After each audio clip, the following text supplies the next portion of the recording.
Okay, quadricep stretch. Much more effective to lie down and stretch your quadriceps. Why? Because quadricep indicates 4. There's 4 quadriceps. One of them crosses the hip. When you stand up and do a quad stretch, you let your pelvis rock forward. It takes that muscle off the stretch. Anchoring your pelvis on the ground here is going to fix the pelvis so we can stretch all 4 quads. I want you to reach back and grab your foot at the laces. It's another stretch where we're getting 2 muscles at once. We're getting the front of the shin here, anterior tibialis, which is a really important muscle for running and often the issue with shin splints, and we're stretching that. But the chief and focal point of this exercise is to get the quadricep.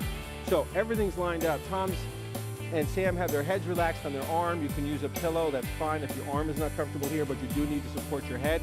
They're pulling back on that foot so that the knee is right below the hip.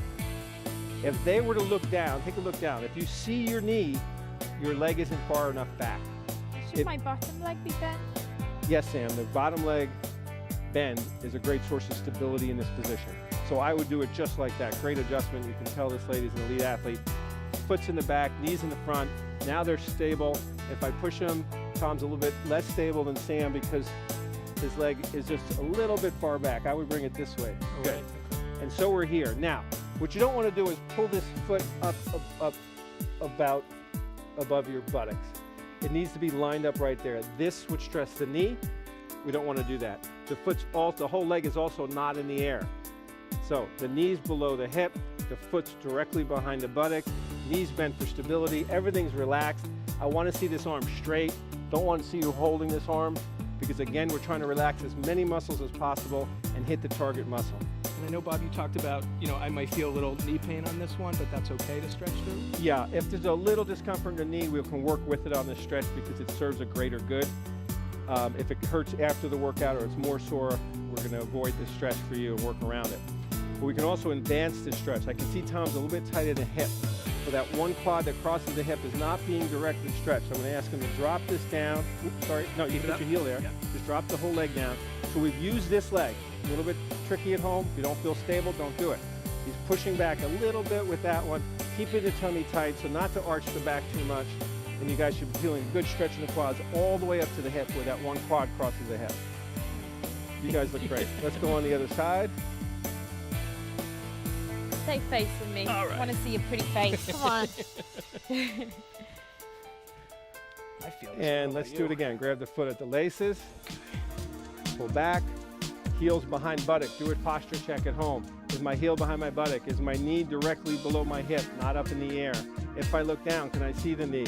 My bottom leg's bent for stability. All good. Now, a lot of folks also ask questions about, see if you can straighten out that leg, Sam, because it was on the arm. There we go. Sam, see if we can straighten out your arm. It was better on the other. Yeah. There we go. So a lot less muscle working, right, Sam? Yeah. We don't want that muscle working the whole time.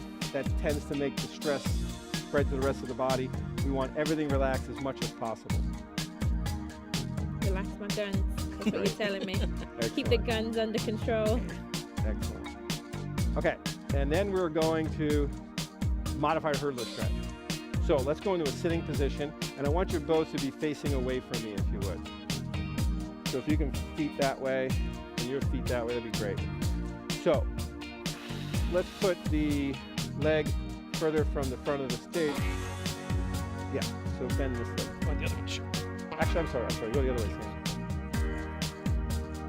Okay, this position is to stretch really the hip and the back. So the first thing I'm going to ask Sam and Tom to do is to bend their front leg. I don't really want to stretch the front hamstring. I want both legs down, both arms down, head down. Go ahead, Sam, and reach for the outside of your ankle, head down. Now you can see a difference in the posture here. Tom is more straight up, not as flexible as Sam. She looks better to this position for me than Tom. If you look like this at home, you might want to wait a few weeks into the program to start addressing it. What I'm really trying to do is to get a stretch here on the hip on this side of your body. How's that better? Yeah. So the front knee's bent, the bottom foot is lined up with the knee, and you'll feel it more. Bring your foot out, Tom. Bring that foot out that way. And you're going to feel it more now in the buttock, hopefully, and hip and low back on the opposite side. That's where you want it.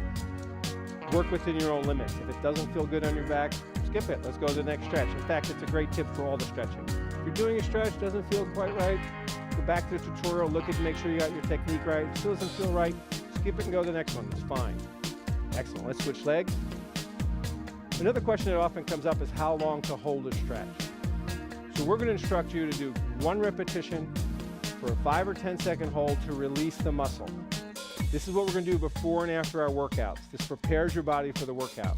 If you find an area of tightness in your body that needs further work, that's you do it at night. You can hold the stretches longer. You can do more repetitions. So you can hold this on a gentle stretch for 20 or 30 seconds. Before and after the workout, 5 or 10 second hold releases the muscles, releases the tension from the day or from sleeping, and you're ready to work out. Great, you guys look good. Okay, let's come back now and we're gonna go to all fours position. On this all fours position, called quadruped as well, you're gonna see it a lot in the program. So while we're here, let's talk about it. We want the hands and knees closer than further. No reason to be stretched out. I'm gonna even ask Sam, yeah, that was a good adjustment. Even more, Sam.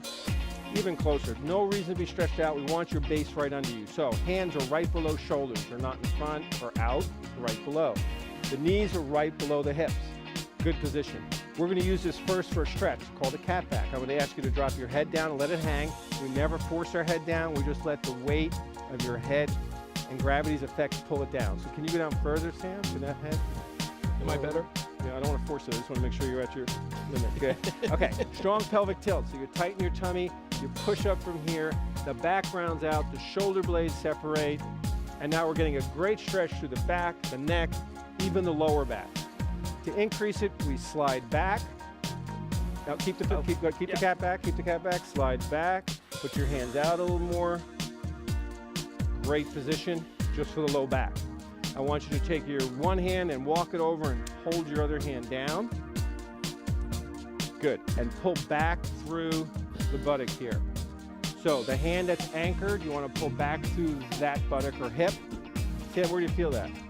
I feel it right where you said, right through the side. Yeah, and you might get a little low back, a lot of the back of the shoulder. Again, you've seen me do 3 or 4 stretches for the back of the shoulder. Why?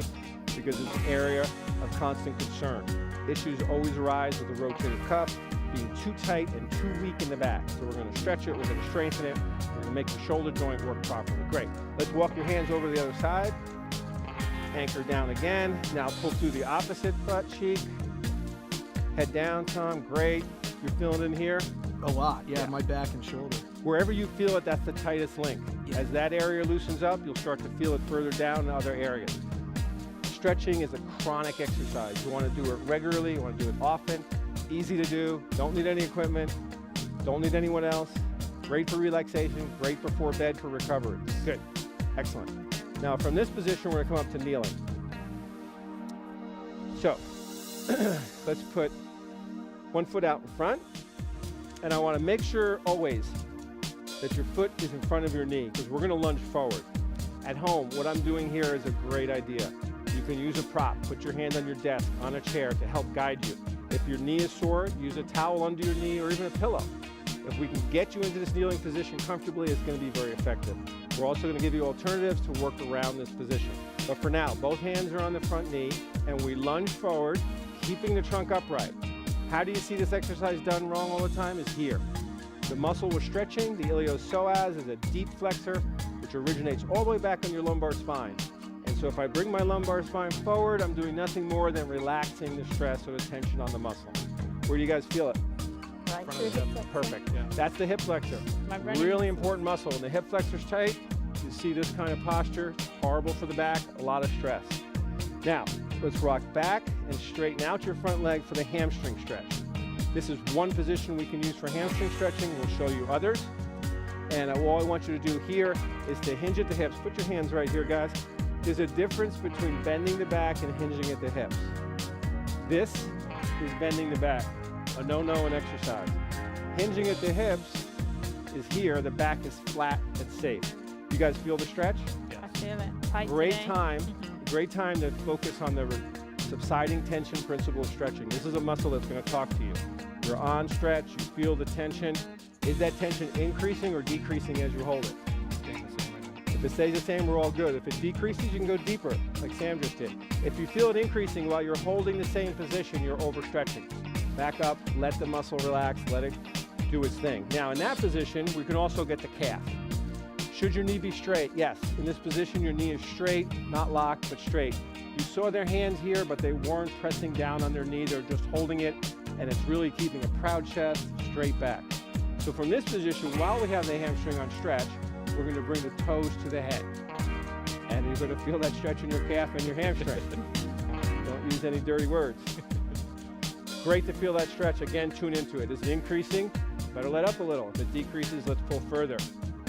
You guys look great. Okay, let's now switch legs. And while we do, I want to point out a few other tips. When we're in the kneeling position, just like when we're in all fours, we want knees spread apart. So I want to see distance between Tom's front foot and back knee. I don't want them any way close lined up. I want them at a good tracking distance. I felt I was going to topple over, so I made an adjustment. Yeah, it's all about balance. You should feel balanced here. However, if it doesn't feel great, use a prop at home. Breathe and relax. Let's straighten the leg out. Hinge at the hips. Hands gently on the leg. Get the toe is relaxed at first. You guys look good. Then we bring the toes to the head and get a stretch. The knees straight but not totally locked. Feel a good stretch there. Perfect. Excellent. Good. Now we're up. We're going to show a modified form of that hamstring stretch. So I'm going to have you both stand here in front of your table with your foot up on the table. Good. So you're facing directly this way, Sam, so move that foot there. So you're 100% facing your foot. Great. You're going to do the same. I want that foot facing me. Great. Excellent. Again, it's a low surface. I can put my foot up on a bar here. Don't have to. I just have to get a gentle stretch. I'm going to hinge at the hips. Back is flat and safe. Hands are here. Eyes are gazing about 6 or 7 feet in front of you on the floor. You tune into the stretch once again. So if kneeling is not great for your knees, you don't feel real comfortable, this is a modified position that works very well. It's called a standing hamstring stretch. Follow all the same subsiding tension principles and you'll be safe in this position. Feels good? Now, you can, from this position, turn 90 degrees this way. Keep that foot upright, Tom. And now you should feel it in this inner thigh. If you want to increase it, you can bend this knee. So if you have any back issues, you're better off bending this knee. If you have a little knee soreness, a better adjustment is to come straight up and side bend there. Excellent. Let's do the other leg so you guys don't walk around in circles when we leave here.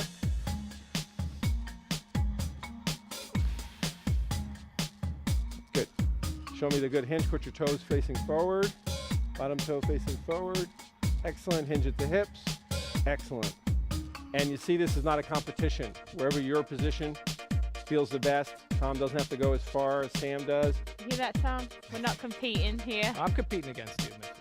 Better get lower then. There's a lot of medals at home, Tom. Yeah, I know. I got a ways to go.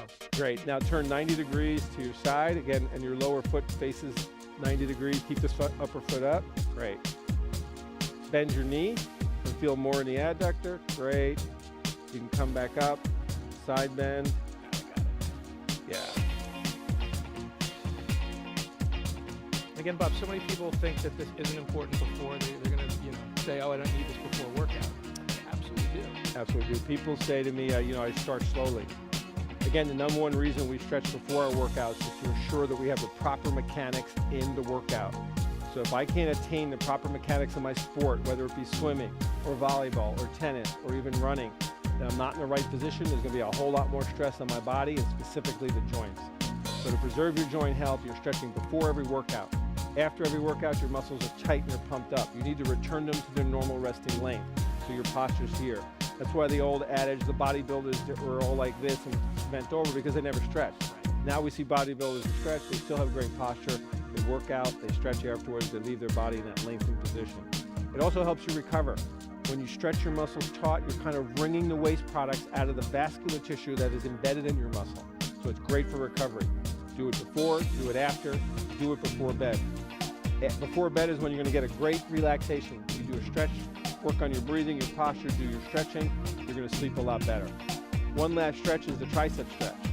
We're going overhead here. Make sure you keep your head straight up, hand on your elbow, pull your arm down in the direction of your fingers, and you'll feel a stretch in the back of your arm.